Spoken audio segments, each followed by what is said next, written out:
Well, I agree. I'm lucky to be in Bangalore. I'm lucky to be in Infosys. I'm lucky to be in a company which is run by Narayan Murthy and Nandan and others. So I entirely agree. But Rajdeep, as a country, we have put in many processes, many institutional mechanisms to create greater transparency.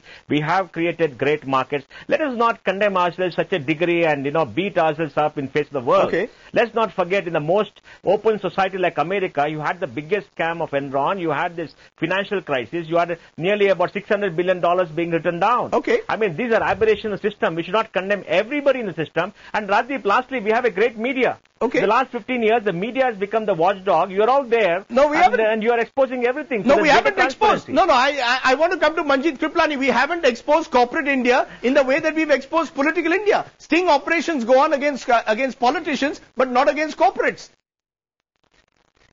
Yes, I think actually the Indian media has become part of the establishment, unfortunately. I don't think they're exposing people too much. They've gotten very caught up in the rah-rah of the new emerging India, and they have forgotten that the rest of India exists in a very, very dark place.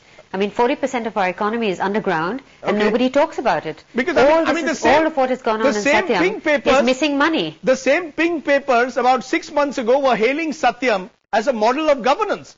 He was winning awards. Yes, they didn't do their homework.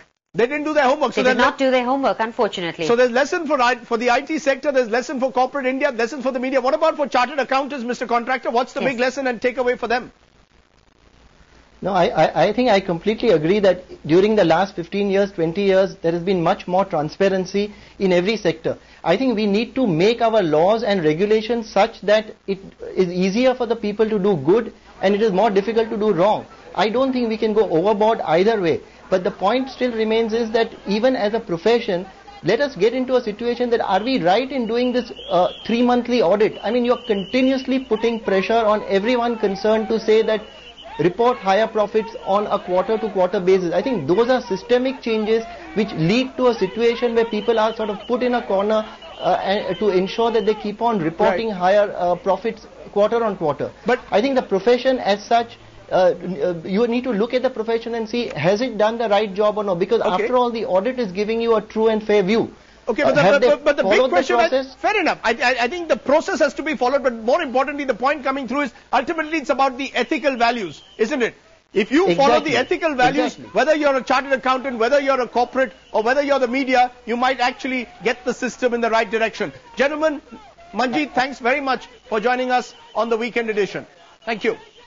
Okay, we'll take a break at this point, but there's plenty more up ahead. Pranab Mukherjee joins us in a one-on-one to tell us what's India's next step in its offensive against Pakistan post-26/11. You're watching the Weekend Edition.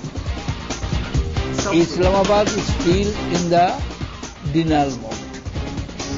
Islamabad is still in the denial mode.